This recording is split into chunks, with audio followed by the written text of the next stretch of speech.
linaw-linaw naman ang dalawang post ko yesterday, no? Sabi ko, ang chismis ay nagkabalikan na daw ang Katniel. Pero hindi pa to confirm.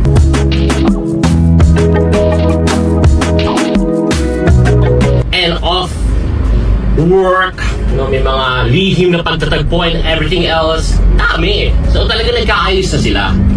That's confirmed.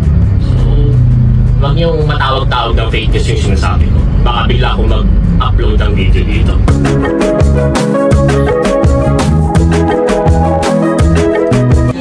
Mami, kumusta yung mga fans ni Catherine? I know they're very well. Huwag kayo masyado naniniwala sa mga fake news.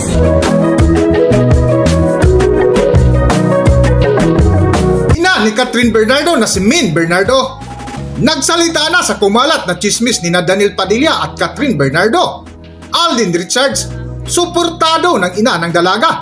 Kung bago lang kayo dito sa aking YouTube channel, huwag kalimutan mag-subscribe at pindutin niyo na rin ang notification bell para ma-notify kayo sa ating susunod na video. Maraming salamat.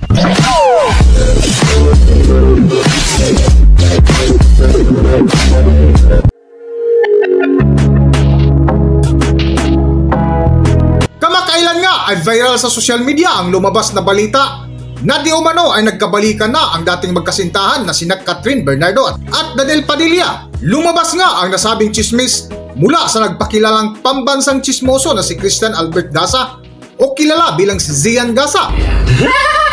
Anyway, going back to Katniel. Linaw-linaw naman ang dalawang post ko yesterday, no? Sabi ko, ang chismis ay nagkabalikan na daw ang Katniel. Pero hindi pa to confirm, di ba? Sabi ko. And sa dulo pa nga, nagtanong ko, how true? So parang nangihingi pa ako ng more sources to verify or para pabulaanan ang chismis na ito. So din pa lang, hindi ko sinasabi na nagkabalikan sila. Di ba? Kung ang interpretasyon nyo ay sinabi ko na nagkabalikan na sila, then kayo ang nagpapakalat ng fake news, not me. Lilaw-lilaw eh. Word per word basahin yung mga posts ko. Nandun naman sa pangalawa, with my follow in Jeju, South Korea, anong sabi ko? Confirmed 99.9% na nagkaayos na sila. Nagka-reconcile na sila. Naku, daming nakakita. Mga hairstylist, ibang artista na nagkakausap sila sa backstage, sa dressing room, you know, and off work, you know, may mga lihim na pagtatagpo and everything else. Dami. So talaga nagkaayos na sila. That's confirmed. So, wag niyong matawag-tawag ng fake news yung sinasabi ko. Baka bigla akong mag-upload ng video dito. Baka hindi mo bayanan, mother.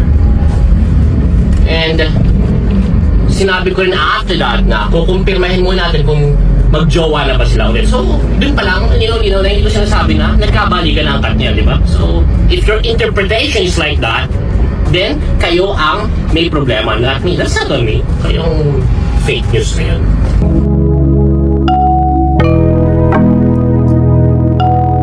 Ngunit sa nasabing balitang balikan ni Catherine Bernardo at Daniel Padilla ay maring kinontra ng ina ng dalaga na si Tita Min Bernardo na huwag magpaniwala sa mga kumalat na fake news na kung saan nakangiti na lang ito sa mga naglabasang chismis. Bagkus suportado ng ina ng dalaga ang tambalang Catherine Bernardo at Alden Richards o Katdin. Para sa buong kwento, narito ating panorin ang maiksing pahayag ng ina ni Catherine Bernardo. Narito ang video. Mami, kumusta yung mga fans ni Catherine? I know they're very well. Huwag kayo masyado naniniwala sa mga fake news. Basta, tanungin na lang si Tita doon. Sa dami na nagtatanong, ang sagot ko na nga. Hello, Catherine Official. Thank you so much sa support sa Catherine and Alden. Sana makita-kita pa tayo sa mga ibang proyekto and sa mga susunod na ganitong pagtitipon. Sana nandito din tayo. Hanggang dito na lang muna ang ating video at kung nagustuhan nyo, huwag kalimutan mag-subscribe at pindutin nyo na rin ang notification bell para ma-notify kayo sa ating susunod na video. Maraming salamat!